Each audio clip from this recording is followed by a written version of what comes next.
Bapak-bapak, ibu-ibu, dan saudara-saudara yang terkasih, selamat pagi. Shalom. Kita akan menghadap Tuhan dalam ibadah di rumah masing-masing pagi hari ini. Marilah kita persiapkan hati dan pikiran kita. Kita memasuki panggilan beribadah. Yohanes 3 ayat 16 menyatakan, karena begitu besar kasih Allah akan dunia ini, sehingga Ia telah mengaruniakan anaknya yang tunggal, supaya setiap orang yang percaya kepadanya tidak binasa, melainkan beroleh hidup yang kekal. Yohanes 12 ayat 23 dan 24. Tetapi Yesus menjawab mereka katanya, telah tiba saatnya anak manusia dimuliakan. Aku berkata kepadamu, sesungguhnya jikalau biji gandum tidak jatuh ke dalam tanah dan mati, ia tetap satu biji saja. Tetapi jika ia mati, ia akan menghasilkan banyak buah. Roma 5 ayat 8. Akan tetapi Allah menunjukkan kasih-Nya kepada kita, oleh karena Kristus telah mati untuk kita ketika kita masih berdosa. Roma 6 ayat 10 dan 11. Sebab kematiannya adalah kematian terhadap dosa, satu kali untuk selama-lamanya, dan kehidupannya adalah kehidupan bagi Allah. Demikianlah hendaknya kamu memandangnya, bahwa kamu telah mati bagi dosa, tetapi kamu hidup bagi Allah dalam Kristus Yesus. Jemaat Tuhan yang terkasih, marilah kita menyanyikan pujian untuk merayakan kasih Tuhan yang menggenapi janji-Nya kepada umat milik-Nya dengan lagu Kidung Jemaat 175 bait 2 dan 3, penebusku disalib.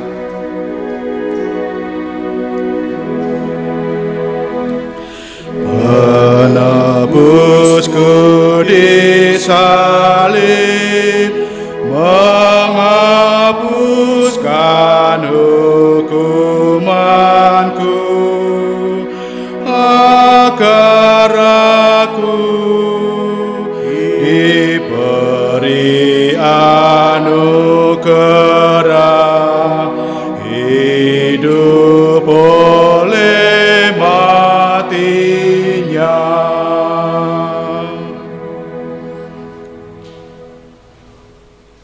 Ibadah ini berlangsung dalam nama Allah Bapa, Anak dan Roh Kudus. Kasih karunia dan damai sejahtera dari Allah Bapa dan dari Tuhan Yesus Kristus menyertai keluarga saudara-saudara. Amin. Bapak, Ibu, Saudara yang terkasih dalam Kristus, kita ada karena kasih-Nya pada keluarga kita. Memandang salib-Nya, maka hancurlah sombong dan congkak kita. Pandanglah salib-Nya supaya kita memandang dengan benar segala sesuatu yang ada dalam hidup ini. Memandang seperti Tuhan Yesus memandang kita dari atas salib-Nya. Kita pujikan Kidung Jemaat 169, memandang salib Rajaku. Memandang salib Rajaku yang mati untuk dunia, ku rasa hancur congkakku dan harta hilang harganya.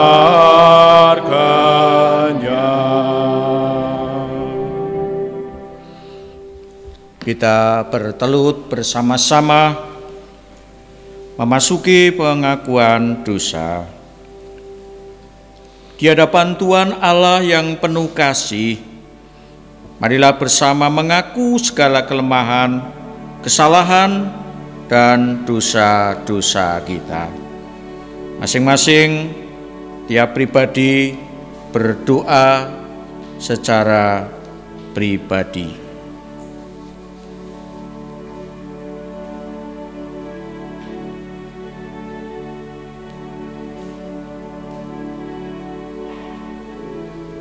Kita lanjut dengan pujian Kidung Jemaat 36 bait yang pertama, dihapuskan dosaku.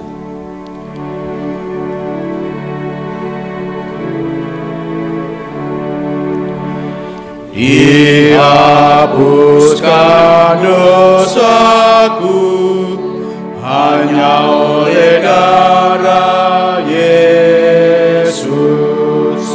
Aku pulih dan sembuh hanya oleh darah Yesus.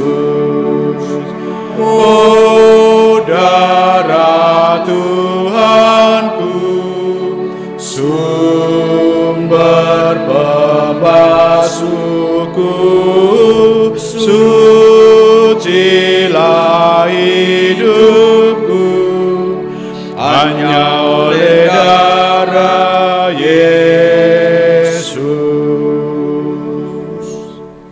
Iman kita dibangkitkan melalui berita kasih, berita anugerah yang terambil di dalam Yesaya 64 ayat 6 dan ayat yang ke-8. Demikianlah kami sekalian seperti seorang najis, dan segala kesalehan kami seperti kain kotor. Kami sekalian menjadi layu seperti daun, dan kami lenyap oleh kejahatan kami seperti daun dilenyapkan oleh angin. Tetapi sekarang ya Tuhan, Engkaulah Bapa kami, kamilah tanah liat, dan Engkaulah yang membentuk kami, dan kami sekalian adalah buatan tangan-Mu. Demikian berita anugerah dari Tuhan. Syukur kepada Allah. Nyanyian kesanggupan 170 bait yang pertama, kepala yang berdarah.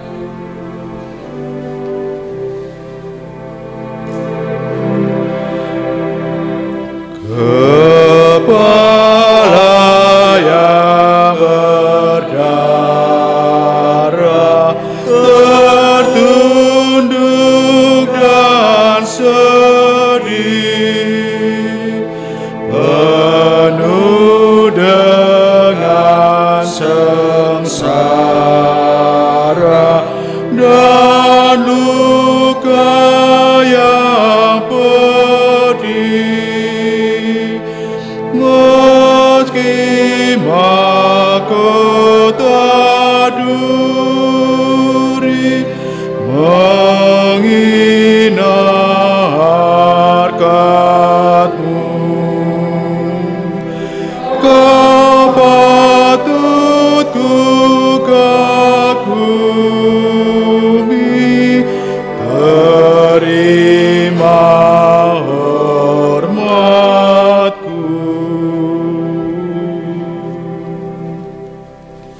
Mari kita mempersiapkan diri untuk menerima sabda Tuhan. Kita tunduk kepala, kita menghadap Tuhan di dalam doa.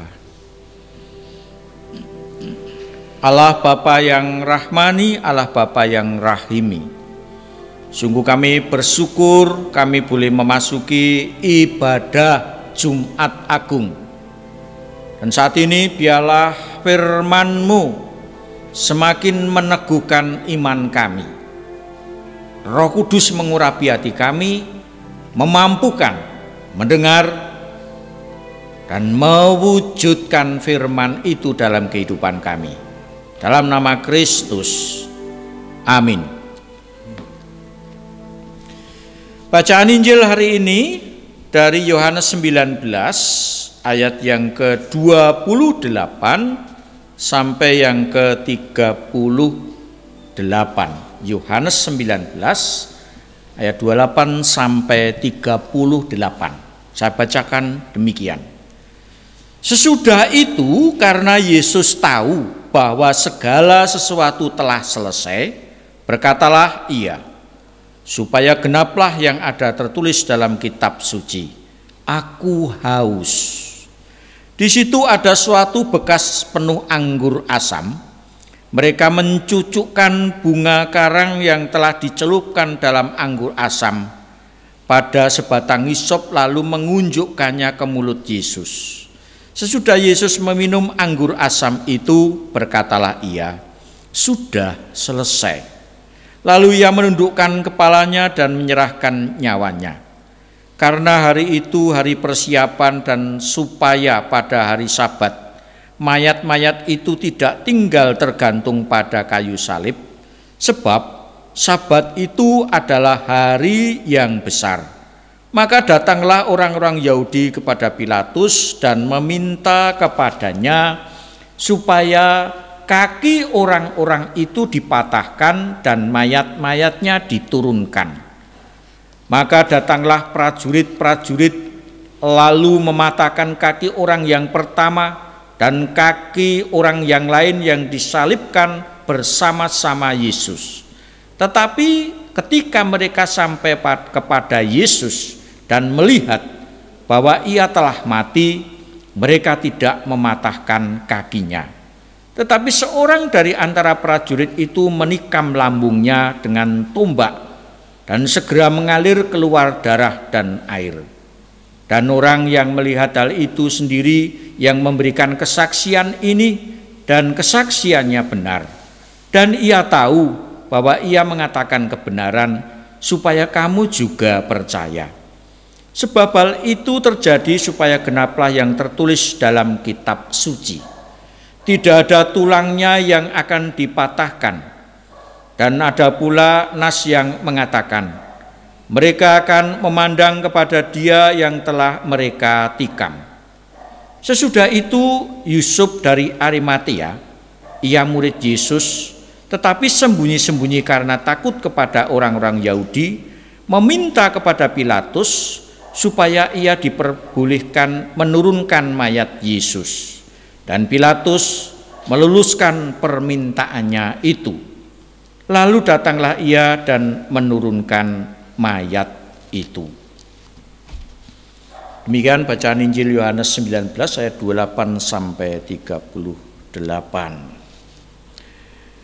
Yang berbahagia adalah mereka yang mendengarkan firman Tuhan dan senantiasa memelihara di dalam kehidupannya. Hosiana.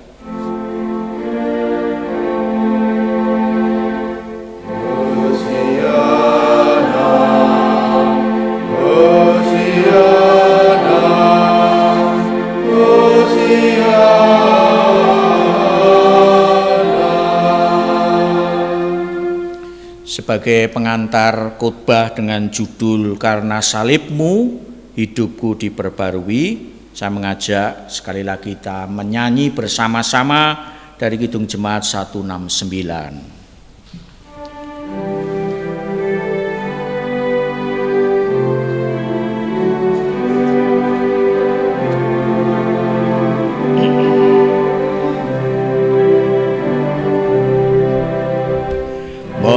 Memandang salib Rajaku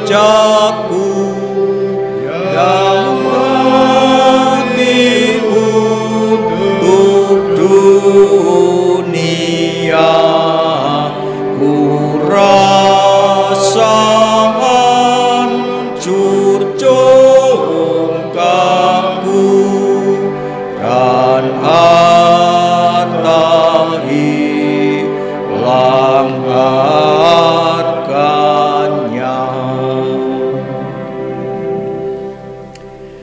Itu pujian yang layak direnungkan pada Jumat Agung ini. Memandang salib Tuhanku. Salib bukan hanya kehancuran tubuh manusia Kristus sendiri, tetapi kehancuran hati Allah di dalam kasih-Nya pada umat kepunyaannya.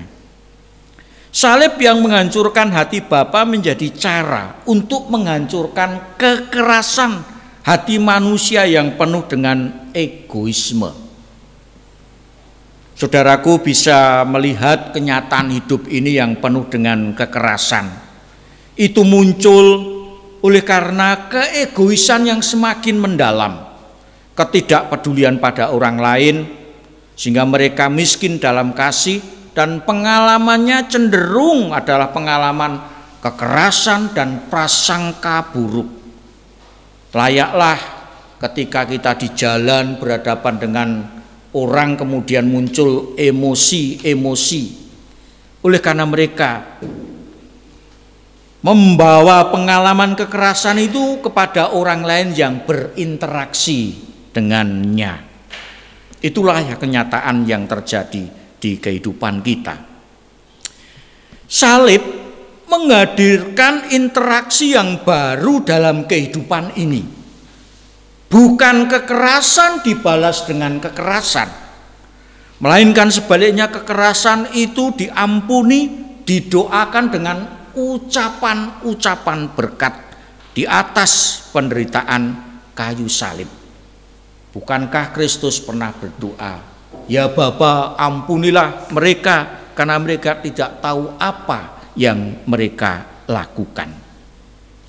Salib Kristus menjumpai hidup kita dan mengubah hidup kita. Dan pastilah salib yang mengubah hidup kita ini juga akan mengubah orang lain ketika kita berjumpa dengan orang lain. Dan ingatlah baik-baik saudaraku, kalung salib, anting-anting salib, atau tato salib yang menempel di tubuh kita itu tidak mengubah apa-apa.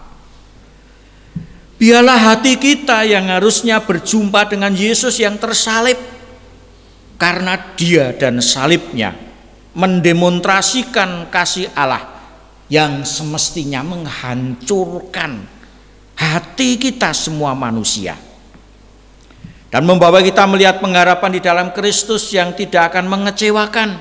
Karena apa? Kasih Allah telah dicurahkan dalam hati kita oleh Roh Kudus.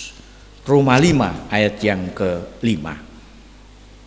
Kekasih-kekasih Kristus, dunia ini dipenuhi dengan orang-orang yang menebarkan benih-benih yang tidak pengharapan.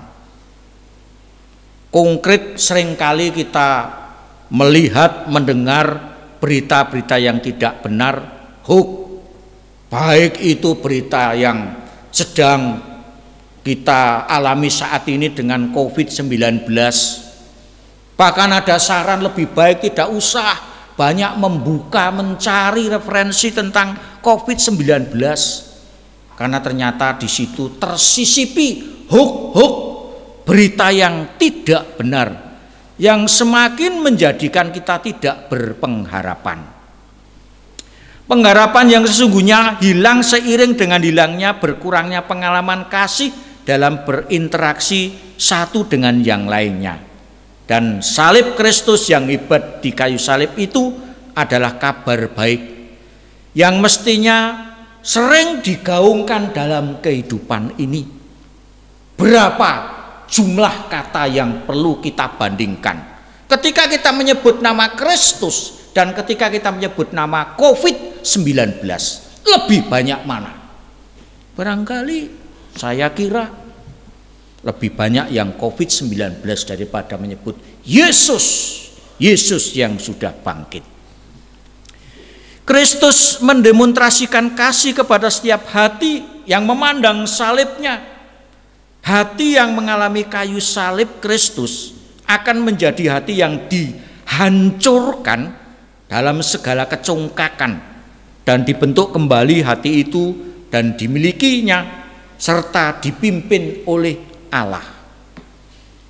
Ada sebuah ilustrasi yang barangkali membantu kita sekalian. Salib Kristus itu menghancurkan kecongkakan yang kemudian diganti dengan kemuliaan yang luar biasa. Di Jepang ada karya seni yang luar biasa yang diberi nama istilah kintsugi atau sering disebut sebagai golden repair. Kintsugi adalah proses pembuatan gerabah porselin. Gerabah porselin sudah dibuat dengan sempurna, dengan apik, dengan baik. Tetapi gerabah yang sudah apik dan sempurna itu kemudian dihancurkan, pecah. Dan ketika pecah, pecahnya kembali dibangun tetapi dengan lem emas.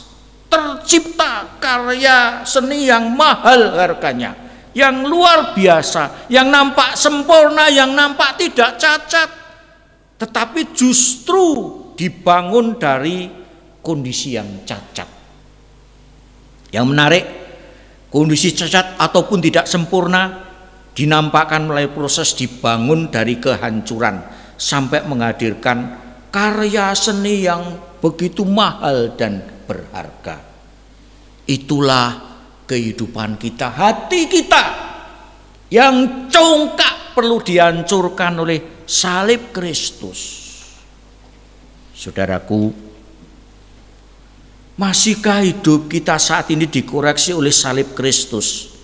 Ketika kita memandang salibnya, semestinya tidak hal yang lebih menghancurkan hati kita selain kasih Kristus yang diberikan kepada kita ketika masih berdosa. Martin Luther berkata, kekristenan adalah tentang proses, bukan hasil. Kita terus berada dalam sebuah pergumulan akan kasih karunia Allah untuk menjadi baik. Pergumulan. Proses itu tidak akan pernah berhenti selama kita hidup di dunia ini. Jemaat yang dikasihi Tuhan, bagi setiap kita yang mengalami pembaharuan dalam salib Kristus, mari kita menghadirkan pembaharuan dalam hidup bersama banyak orang dengan kasih yang serupa dengan Kristus. Mari kurangi penyebutan yang tidak bermanfaat. Perbanyak memuji Yesus, salib Kristus. Selamat merayakan Jumat Agung dengan mengalami kehancuran hati yang congkak untuk kembali dibentuk oleh Allah dalam kasih serupa dengan Yesus Kristus. Amin. Kita memasuki saat teduh.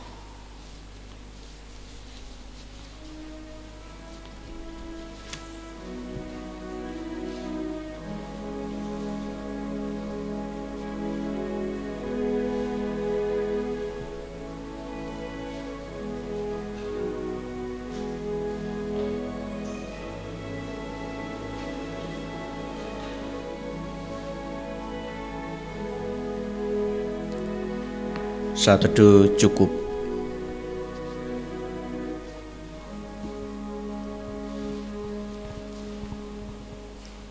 Bapak, Ibu, dan saudara yang terkasih di dalam nama Tuhan Yesus Kristus, kami undang bangkit berdiri.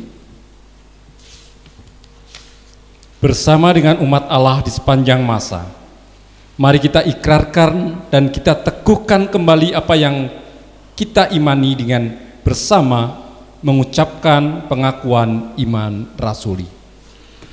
Aku percaya kepada Allah Bapa yang Maha Kuasa, Khalik langit dan bumi, dan kepada Yesus Kristus anaknya yang tunggal Tuhan kita, yang dikandung daripada Roh Kudus, lahir dari anak darah Maria, yang menderita di bawah pemerintahan Pontius Pilatus, disalibkan, mati dan dikuburkan, turun ke dalam kerajaan maut. Pada hari yang ketiga bangkit pula dari antara orang mati, naik ke surga, duduk di sebelah kanan Allah Bapa yang Maha Kuasa, dan akan datang dari sana untuk menghakimi orang yang hidup dan yang mati.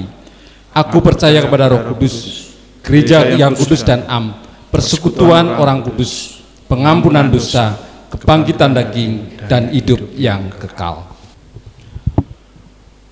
Jemaat Tuhan terkasih, tibalah saatnya kita menyerahkan persembahan kepada Tuhan yang sudah kita persiapkan. Tapi sebelumnya, marilah kita dengarkan 1 Petrus 2 ayat 5 sebagai dasar persembahan kita. Dan biarlah kamu juga dipergunakan sebagai batu hidup untuk membangun suatu rumah rohani, bagi suatu imamat kudus, untuk mempersembahkan persembahan rohani yang karena Yesus Kristus berkenan kepada Allah. Kita kumpulkan persembahan kita dibarengi dengan menyanyikan kidung pujian 368, Pada Kaki Salibmu.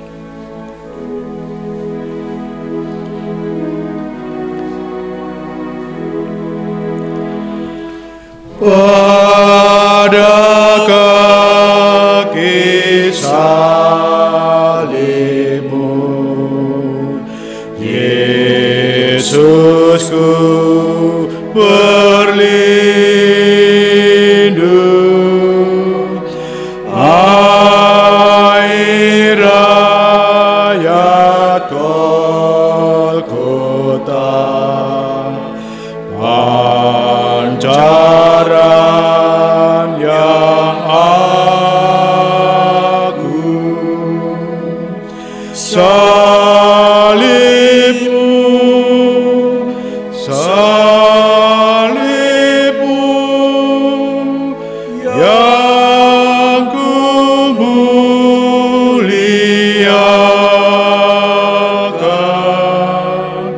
hingga dalam surga kelak ada perhentian.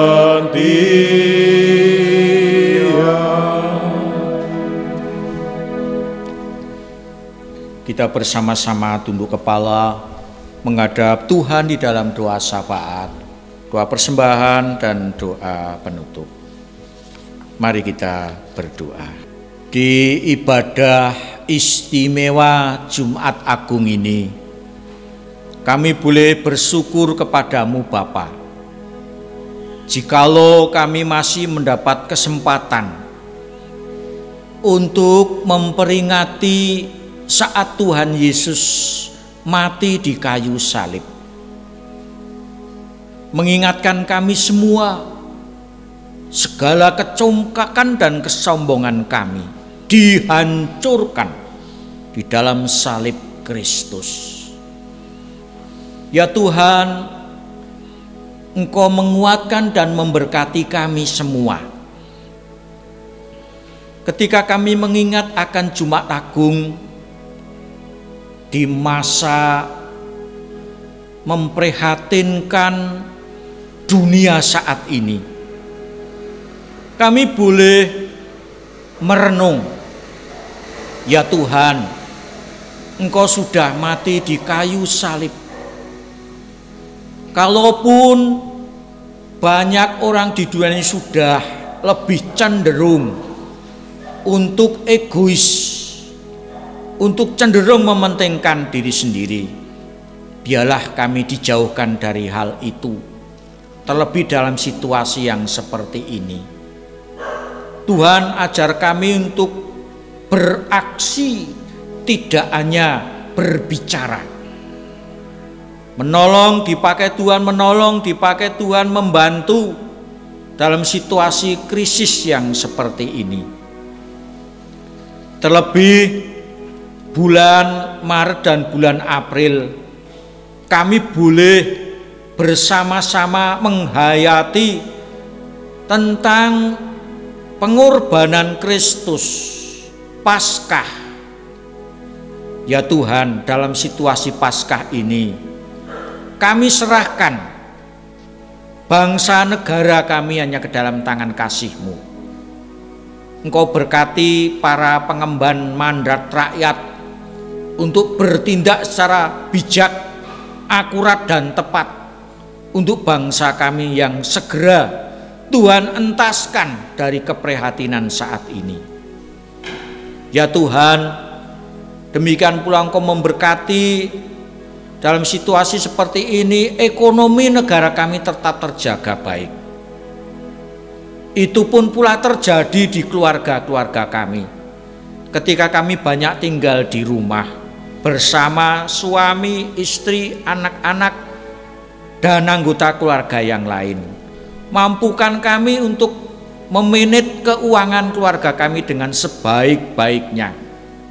Dan ajar kami tidak lupa memperhatikan juga orang lain yang sungguh-sungguh membutuhkan. Bapa, Engkau berkati ibadah Jumat Agung dimanapun berada. baik di rumah-rumah maupun mereka yang menyirahkan ibadah-ibadah kecil di kelompok-kelompok kecil maupun di gereja yang terbatas. Engkau memberkati sehingga ibadah berlangsung dengan baik, membangkitkan iman kami semua. Demikian pula ibadah ini kami juga boleh bersyukur dengan persembahan yang terkumpul.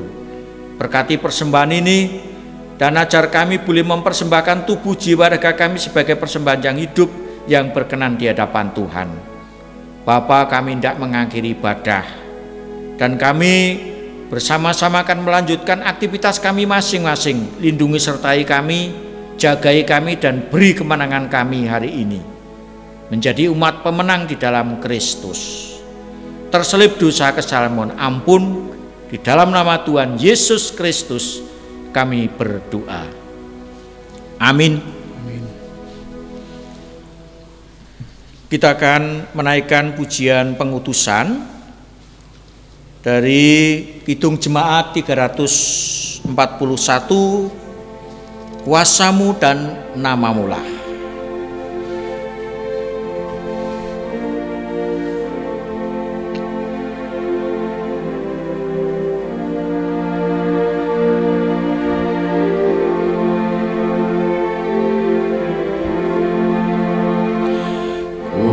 Kuasamu dan Namamu-lah hendak kami sembah,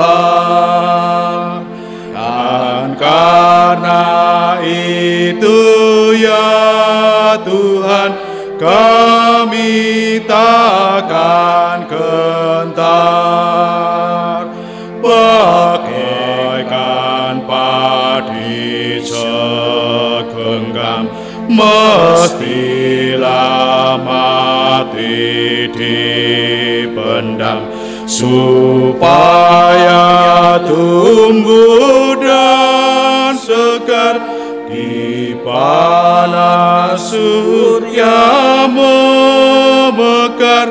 Berbuahlah, tuaian pun besar. Jadilah pendamai di tengah dunia ini. Kiranya Allah sumber pengharapan memenuhi keluarga saudara dengan segala sukacita dan damai sejahtera dalam iman saudara sekalian, supaya oleh kekuatan Roh Kudus saudara semua berlimpah-limpah dalam pengharapan. Amin.